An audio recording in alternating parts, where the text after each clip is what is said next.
Euroregioni News. Uniud, la carica dei 400 bambini.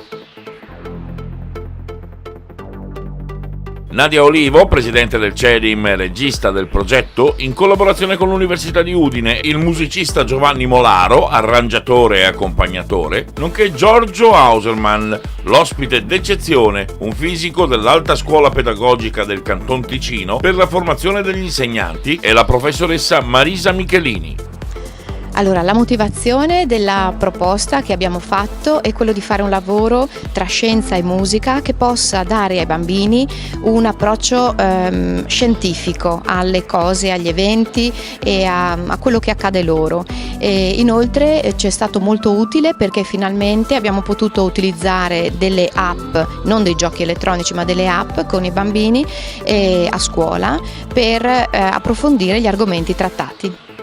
Questo progetto è un piccolo capolavoro perché è un esempio di integrazione, quell'integrazione che l'Università di Udine cerca da molti anni col proprio territorio, che l'ha voluta e l'ha sostenuta e la continua a sostenere. La stessa collaborazione con il CEDIM nella definizione di tutti gli elementi del progetto e in particolare la ricerca in didattica della fisica e sui processi di apprendimento, perché il corso di formazione insegnanti non fosse un corso di nozioni, un corso di fisica o di elementi astratti, ma fosse un corso in cui i processi di apprendimento, le strategie migliori sull'apprendimento scientifico diventassero appropriazione da parte degli insegnanti, i quali non hanno fatto soltanto un corso, ma si sono messi in gioco nella riprogettazione, adeguandola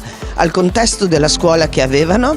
Hanno svolto coi bambini attività differenziate, sono stati dall'università sostenuti dagli studenti di scienze della formazione primaria, che io personalmente ho formato per ben 3 mesi perché siano in grado di entrare nelle classi. E qui abbiamo un'altra sfida ancora: come formare gli insegnanti di educazione nell'educazione scientifica a partire dagli studenti universitari, perché non siano soltanto dei portatori di saperi, ma siano capaci di espletare competenze nel contesto della scuola. E infine i bambini che hanno integrato emozioni, cultura, arte, scienza e matematica, perché nel lavoro che abbiamo fatto abbiamo integrato questi elementi, portando i bambini a delle sfide che rappresentano dal punto di vista scientifico dei risultati a livello internazionale. Questi bambini della scuola primaria fanno i grafici della frequenza nel tempo,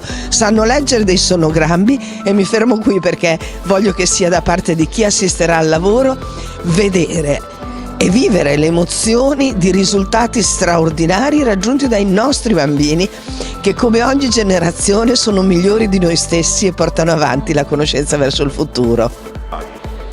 Allora, l'orchestra di Einstein è uno piccolo spettacolo, un percorso didattico che parte dalle oscillazioni per arrivare fino ai suoni e a un ultimo evento che è un piccolo concerto con i tubi che tutti possono suonare. Il bello è proprio quello che anche chi non ha grandi capacità, diciamo, da musicista, alla fine può collaborare per un piccolo brano musicale.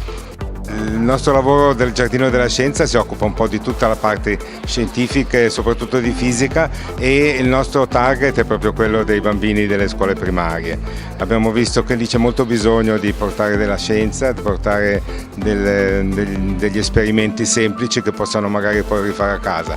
In questo caso il tema è proprio quello della musica, dalle oscillazioni, le onde, che cosa sono i suoni, come si producono, fino ad arrivare appunto a suonare tutti insieme. L'arrangiamento della musica per bambini è qualcosa di particolarmente interessante, perché ci pone una sfida di creare della musica semplice, adatta ai bambini, ma anche divertente e naturalmente bella in senso possibilmente oggettivo, diciamo. Quindi in questo caso è stata un'esperienza interessante anche realizzare gli arrangiamenti strumentali per i musicisti sloveni che interverranno ad accompagnare i bambini. Bene, oggi ascolteremo il risultato di un percorso che è durato un paio di mesi, 8 lezioni di ciascun insegnante del CEDIM nelle scuole elementari che hanno collaborato al progetto, e vedremo quindi il coronamento di tutto questo ampio lavoro di scienze e musica legate. Il lavoro con i bambini è stato molto soddisfacente, come capita spesso quando si arriva poi a realizzare un progetto di alto valore artistico e in questo caso anche scientifico. Euroregione News.